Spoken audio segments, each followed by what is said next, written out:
بسم اللہ الرحمن الرحیم والسلام علیہ یوم ولدت و یوم اموت و یوم ابعث حیا۔ ربیع الاول شریف کے اندر مسلمان عاشقان رسول اپنے پیارے آقا صلی اللہ علیہ وسلم کے ساتھ محبت جو ہے اس کا مختلف طریقوں کے ساتھ اظہار کرتے ہیں۔ ان میں سے ایک طریقہ وہ میلاد کے جلوس نکالنے کا ہے۔ اس کی اصل کہاں سے ہے؟ مسلم شریف کتاب الذہن حدیث ہجرہ حدیث نمبر 2009، حضرت براء ابن عازب رضی اللہ تعالی عنہم آپ راوی ہیں، فرماتے ہیں جب حضور علیہ الصلاۃ والسلام مدینہ شریف پہنچے تو فصعد الرجال والنساء فوق البیوت، تو جو نوجوان اور بوڑھے جو تھے وہ چھتوں کے اوپر چڑھ گئیں اور خواتین جو ہیں وہ چھتوں کے اوپر جو ہے وہ چلی گئیں۔ وتفرق الغلمان والخدم فی الطرق، اور غلام اور نوجوان لڑکے جو تھے وہ راستوں کے اندر پھیل گئے۔ ینادون یا محمد یا رسول اللہ، اور نعرے لگا رہے تھے یا محمد یا رسول اللہ، یا محمد رسول اللہ۔ اور نجار کی چھوٹی چھوٹی بچیوں نے حضور علیہ الصلاۃ والسلام کا استقبال کرتے ہوئے یہ نعت شریف پڑھی، طلع البدر علینا، کہ ہمارے اوپر جو ہے 14ویں رات کا چاند جو ہے وہ طلوع ہو چکا ہے، من ثنیۃ الوداع، وداع کی گھاٹیوں سے، وجب الشکر علینا، ہمارے اوپر اللہ کا شکر واجب ہے، ما دعا للہ داعی ایھا المبعوث فینا جئت بالامر المطاع۔ تو یہ نجار کی بچیوں نے حضور علیہ السلام کے استقبال کے لیے اشعار جو ہے وہ پڑھے تھے۔ تو میلاد شریف کا جو جلوس ہے اس کے لیے چند ایک چیزیں جو ہیں وہ ضروری ہیں۔ پہلی چیز تو یہ ہے کہ جب بھی جلوس کے اندر شرکت کریں تو باوضو ہو کر اور اپنی زبان کے اوپر اللہ کا ذکر اور حضور علیہ الصلاۃ والسلام کے اوپر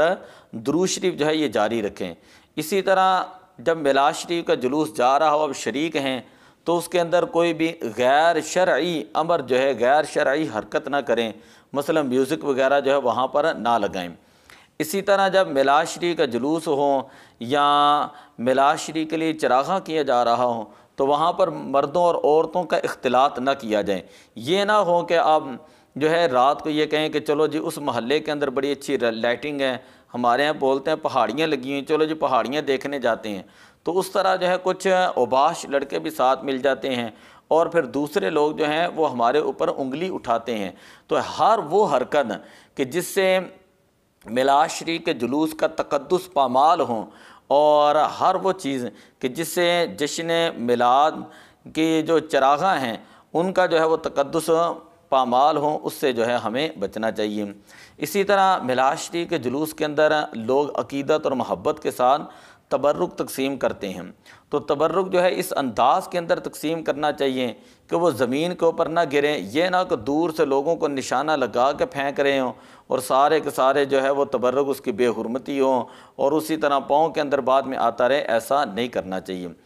اسی طرح میلاد شریف کے جلوس کے اندر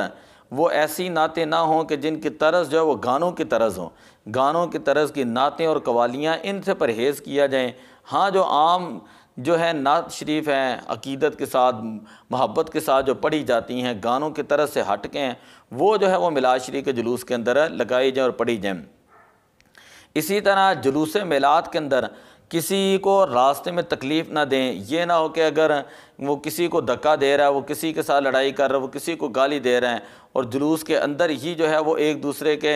ساتھ جو وہ لڑائی جھگڑا شروع ہو چکا ہے، اکثر ایسے جو ہے وہ دیکھنے میں آتا ہے۔ تو اس چیز سے جو ہے وہ بچنا چاہیے، اس سے میلاد کے جلوس کا تقدس جو ہے وہ پامال ہوتا ہے۔ اسی طرح جب آپ میلاد شریف کا جلوس نکالیں تو اچھا اور عمدہ لباس پہنیں، خوشبو لگائیں، غسل کریں، پورے اہتمام کے ساتھ جو ہیں آپ میلاد شریف کے جلوس کے اندر شرکت فرمائیں اور دیکھنے والے پکار اٹھیں کہ اسلام جو ہے کتنا مقدس اور پاکیزہ جو ہے وہ مذہب ہے، کہ لوگوں کو آپ کے کردار سے جو ہے اور آپ کے اخلاق سے جو ہے وہ ایک عمدہ جو ہے وہ میسج جو ہے وہ پہنچنا چاہیے۔ تو یہ میلاد شریف کے جلوس کے جو ہے وہ آداب تھے چند ایک جو میں نے آپ کے سامنے بیان کیے۔ تو دعا ہے اللہ تبارک و تعالی ہمیں بھی حضور علیہ الصلاۃ والسلام کے میلاد پاک کے جلوس کے اندر جو ہے وہ شرکت کرنے کی اور پورے آداب کے ساتھ شرکت کرنے کی توفیق عطا فرمائے، اور میلاد شریف کے جلوس کی برکات جو ہیں اس سے اللہ تعالی ہمیں مستفید فرمائے۔ الصلاۃ والسلام علیک یا رسول اللہ وعلی آلک واصحابک یا حبیب اللہ، الصلاۃ والسلام علیک یا رحمۃ للعالمین وعلی آلک واصحابک یا خاتم النبیین۔